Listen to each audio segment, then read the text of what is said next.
Mesdames, Messieurs, merci de suivre Kivu Morning Post. Bienvenue à l'essentiel de l'actualité. À la une, la situation sécuritaire reste perplexe dans la ville d'Ouvira ce matin après des crépitements des balles entendus à Kanvivira, créant une psychose dans la zone.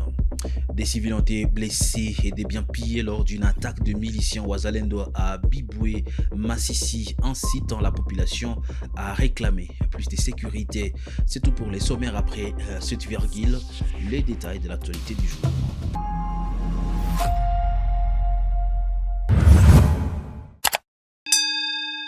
Bienvenue. La situation sécuritaire reste perplexe dans la ville d'Ouvira, chef-lieu provisoire du sud Kivu dans l'est de la RDC. Ces matins, des crépitements des balles ont été entendus à Kanvivira, créant une psychose dans la zone. Alphonse Mafaridji, membre de la société civile locale, appelle les services de sécurité à s'impliquer pour éviter des crépitements des balles qui sèment la panique dans la ville. Pourtant, la ville n'est pas sous combat. Effectivement, il y avait eu crépitement de balles, au moins 3 balles, à Kavimvira au niveau des ronds-points, côté Rugenge. Et puis, on était parti voir, on était parti à l'endroit où ça a crépité, mais on nous a signalé que ce sont des balles qui ont fuité. Mais au moins, le calme était revenu juste après les crépitements là. C'était vers 6 heures passées de 45 minutes. Mais au moins, au courant de la semaine, il y a eu des crépitements de balles pendant la nuit comme pendant la journée. Et c'est ce que nous condamnons et nous appelons les autorités du côté Wazalendo, du côté FARDC, du côté administratif, de voir comment s'impliquer. Oui, les activités ont eu lieu parce que c'était tellement de crépitements qui ont fuité. Nous, on nous a dit que ce sont des balles qui ont fuité. On n'a pas pu bien gérer l'arme et puis ça a crépité. Au moins 2 civils ont été blessés dans une attaque de miliciens Wazalendo la nuit du jeudi à ce vendredi 3 octobre 2025 à Biboué. Nous sommes dans la chefferie de Bachali en territoire de Massissi Nord Kivu. Selon des sources locales, lors de cette incursion, plusieurs biens de déplacés se trouvant au centre de santé et dans une école à Biboué ont été pillés. La population plaide pour plus de sécurité face aux attaques de Wazalendo qui sont devenues récurrentes dans la zone. Polepole mwenye usiku walikuya wakikutana watu wanalala mu masomo, wakapasula bio, wakapika masasi, wakakamata watu wawili, mwanamke mmoja na mwanaume. Alifika pia ku centre de santé ndio kwenye tulikuwa nalala, ni Wazalendo. Alifika ku centre de santé wakapie watu, vraiment huko kwetu ilishakuwa danze. Antuka hivi wale wenye walijeruhiwa tunataka wapeleka Mwesi. Ilikuwa usiku majira ya saa tatu sahihi. Kwa hiyo sasa hawakupata jinsi ya kufanya intervention. Antuka ni kusemea vraiment kuambia wakuu viongozi wanajikaza, wanaangalia jinsi vraiment ni masomo ya école primaire. Walikie wenye walikuwa wamekimbilia kwa hospitali na wale wenye walikuwa mu masomo wakawatie na wakipiga zile masasi ndio walijeruhiwa watu wawili. Le maire adjoint de Goma, Désiré Ngabo, qui Souba a demandé aux habitants de signaler le fraude lié au retrait mobile money. Il a précisé que certains agents appliquent des taux illégaux entre 5 et 7%, alors que les tarifs officiels est de 3%. Il a insisté sur la nécessité d'alerter les autorités en cas d'abus. Ce jeudi, plusieurs opérateurs ont été interpellés lors d'une opération de contrôle. Reportage.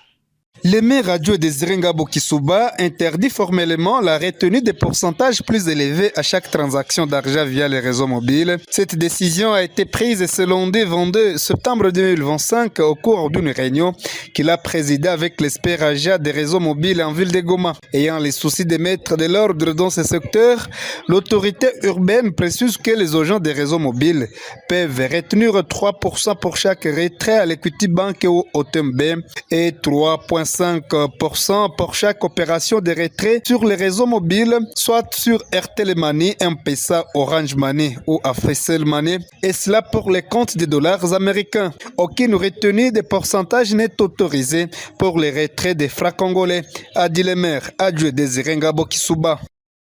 Kile ambao chama cha AFC M23 chama cha raia tumefanya nao, tumekuwa sema ile question ya 6% 7% iko désormais fini mu vile ya Goma. yani ukataka fanya retrait ku Equity watakukata 3%. Mtu yeyote, donc ule aja wa mwisho wao wa parasol ni 3%. Ndio unapasha kata kwa mtu ambaye anakufanya retrait ya Equity ou bien TNB. Ku ma maison, ma réseau, ça vile Orange, RTL, Vodacom, Africell, tumejilimite ku 3.5%. Yani ile mtindo tena ya kulomba watu ma 6%, ma 7% iko désormais fini.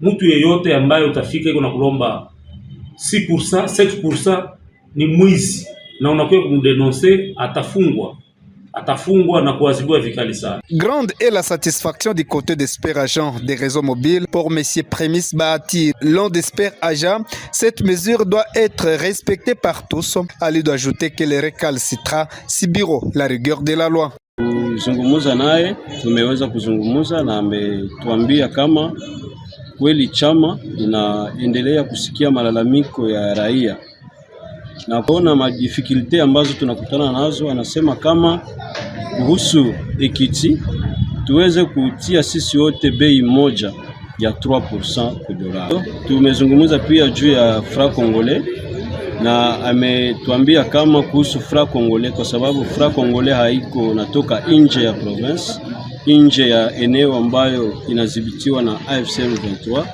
Hiyo mafra tujikaze tuweze kuipatia raia wakati wanakuya retire kwa bure, na tumeweza kuelewa vile na tutajikaza tuweze kutimiza hiyo ahadi. Notons que cette mesure a été prise par les autorités après plusieurs cas de retenue de pourcentages enregistrés à chaque retrait d'argent en ville de Goma. Seule la population en est victime. Le vice-gouverneur du Nord Kivu, Shadrack Amani Bahati, a décidé de suspendre les travaux d'extraction des sables en Nzulo. Cette décision a été prise pour protéger les infrastructures électriques face à la menace pesant sur deux pylônes de haute tension de la Société nationale d'électricité SNEL. Les activités de creuseurs et de vendeurs de sable mettent en danger ces ouvrages d'utilité publique essentiels pour l'approvisionnement en électricité dans la ville du Goma. C'est un reportage de la cellule de communication du gouverneur. Nzulo, village situé à une vingtaine de kilomètres de la ville de Goma, groupement Kamuronza, territoire du Massissi, deux pylônes de haute tension de la Société nationale d'électricité sont menacés par les creuseurs et vendeurs du sable. Aussitôt alerté par la direction de cette société de l'État, le vice-gouverneur du Nord Kivu y a effectué une descente ce jeudi 2 octobre 2025. Sur place, Shadrack Amani Bahati constate le dégât causé par les creuseurs et vendeurs du sable qui avaient touché presque la semelle du pylône. La mesure de suspension des travaux de creusage n'a pas tardé. Shadrack Amani Bahati décide. Nous avions été alertés par la SNEL. Il y a un poteau, la SNEL, qui est menacé par des gens qui sont en train de vendre du sable ici en Zulo, et nous avons été obligés d'arriver ici, constater les faits. Et comme vous l'aviez constaté, c'est vraiment un danger pour toute la population du Nord Kivu. Et nous ne pouvons pas accepter que pour des intérêts privés, individuels, que toute la population en souffre. Et donc, nous avons décidé dès maintenant là de suspendre les travaux. Ici, vous avez vu comment je venais de dire ça à tous ces jeunes qui étaient en train de creuser le sable ici. Pour que nous ayons le temps d'échanger avec les responsables, parce qu'on ne les a pas rencontrés ici, et nous pensons que les samedis, tel qu'on l'a dit, on sera avec eux, évidemment avec la SNEL qui a des techniciens pour qu'ensemble nous trouvions une solution. Nous devons dire à la population ici qu'il est prévu 25 mètres. Ce n'est pas de protection d'un poteau, surtout haute tension, au nord, sud, est. En tout cas, s'il faut des travaux, en tout cas, les gens doivent laisser, je crois, un périmètre de 25 mètres carrés pour sa protection, pour que nous puissions protéger la population. Ce qui est sûr, c'est que nous sommes en train de réfléchir au développement, reconstruire la province. Nous ne devons pas aussi accepter qu'il y ait d'autres qui puissent chercher à détruire les infrastructures qui existent déjà. Et donc nous devons les protéger, évidemment, en concertation avec la population. Pour le directeur de la Société nationale d'électricité, il salue la mesure en vue d'éviter les dégâts dans l'avenir. L'ingénieur Emmanuel Kagabo est technicien à la SNEL. Il a dit: le pylône est stabilisé au niveau de sa base. Quand on commence à déranger sa base, les pylônes peuvent s'écrouler, les câbles peuvent tomber. Et en tombant, il y a des dégâts, électrocution et tout. Et aussi, il manque de l'énergie au niveau de la ville. Tout Goma et ses environs resteront dans les noirs pendant longtemps. Ça, c'est un pylône haute tension. Il nous sert de transport pour l'énergie en provenance de Bukavu pour alimenter Goma, la ville de Goma et ses environs. C'est un pylône qui transporte comme support des câbles haute tension, qui transporte l'énergie. Cette énergie-là, en termes de kilovolts, nous avons 70 kilovolts. Mais c'est dimensionné sous 110 kilovolts. Et vous savez qu'à Mugunga, nous avons un autre projet de 220 kilovolts qui servira d'interconnexion avec cette même ligne en attendant la construction d'une autre ligne vers Bukavu. Et si donc le câble ici tombait, il pèserait, disons, combien de kilos Nous avons autant de tonnes. Hein. C'est un câble qui a plus de tonnes, plus de 10 tonnes même. Alors si ça tombe, c'est tout un dégât. Au fur et à mesure qu'on remonte à hauteur, le poids du câble devient aussi considérable. Alors l'autorité vient de prendre une mesure d'arrêter ces travaux et de voir comment sécuriser ces pylônes. Quelle est votre réaction? Nous disons merci, c'est une bonne décision parce que si on laissait ces gens continuer à faire ces travaux, c'est un danger permanent. D'abord pour eux et pour toute la population du Nord Kivu.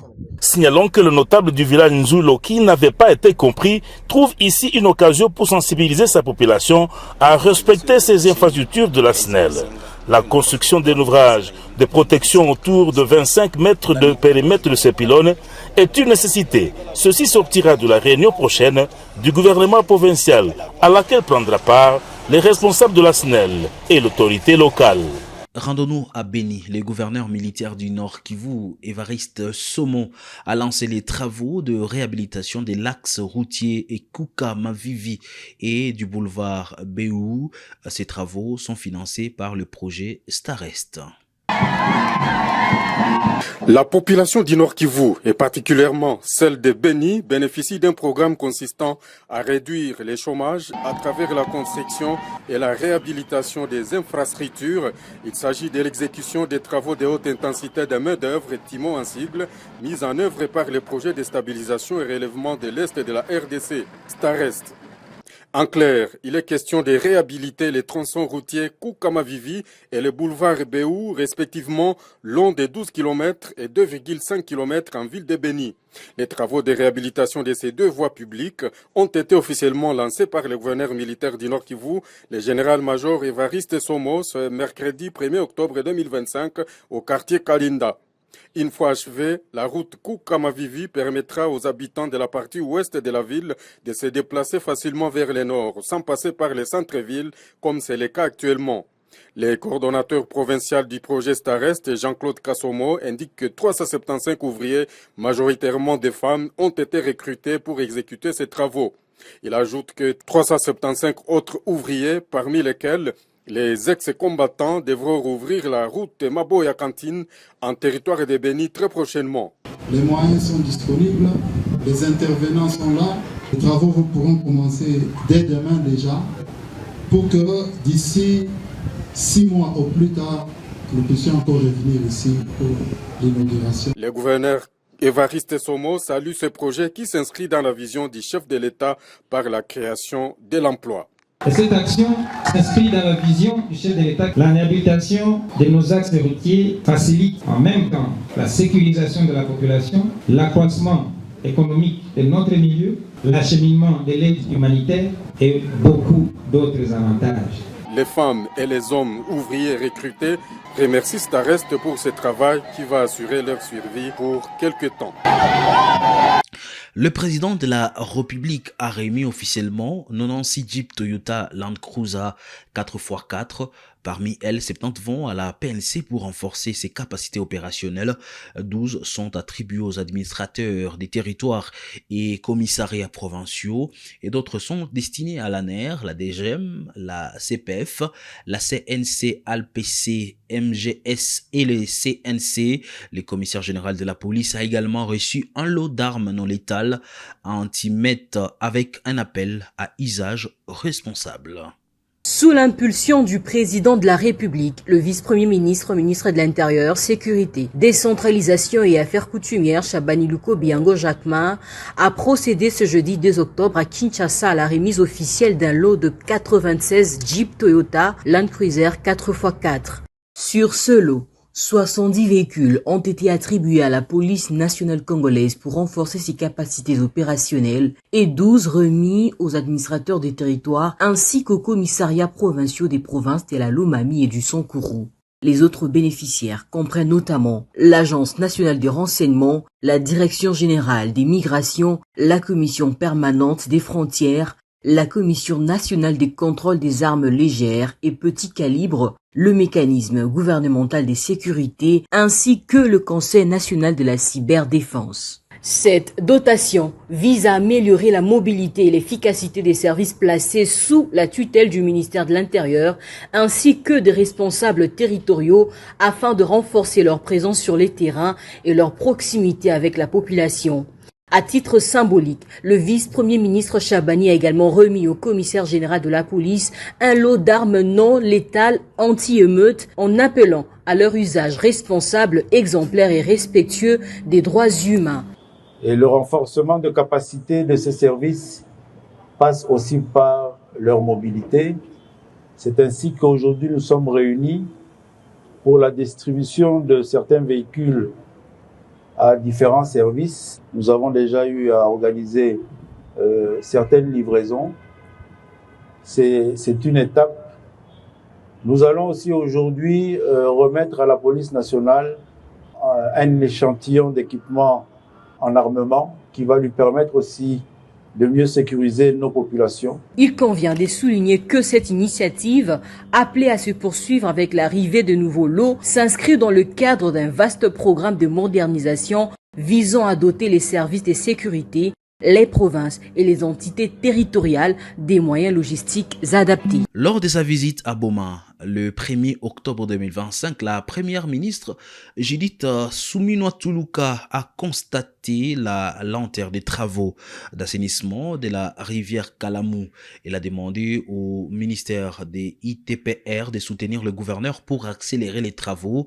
Elle a également annoncé des mesures pour relancer le port de Boma avec un engagement pour rétablir les services portuaires. Nayebi que ville à Boma eza na ba problème infrastructure ebele. Awa nayoki rivière Kalamu pe balobi il faut ko draguer.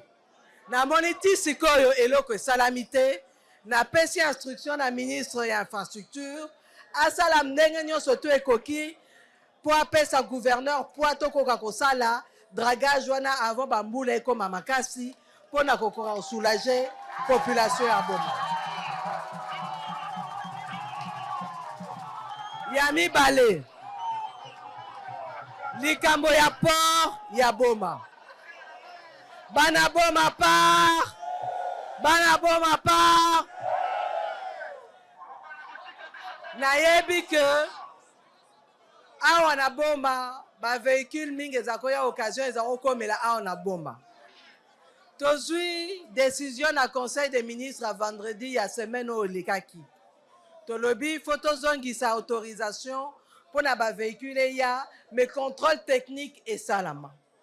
Tozalaki na bino na port na keko visiter service à contrôle technique ya OCC ezape pona rotala ndenge nini tokoko sala que ba service wana lelo ezongela musala nango ndenge sengeli comme ça ba véhicule kokakoya awa na port total apene to robongisa pour on atra na yebi que ba travailleurs on atra bazana ba mikakatano ebele tozo solola na vice premier ministre ya transport na bato ya on atra poto kokako silisa ba problème et puis on attrape ko kene liboso likambo ya port à boma totelela yango malamu. Et c'est par là que nous allons mettre un point final, mesdames, messieurs, à l'actualité du jour sur Kivu Morning Post. Merci à vous de l'avoir suivi. Surtout, bon début de week-end chez vous.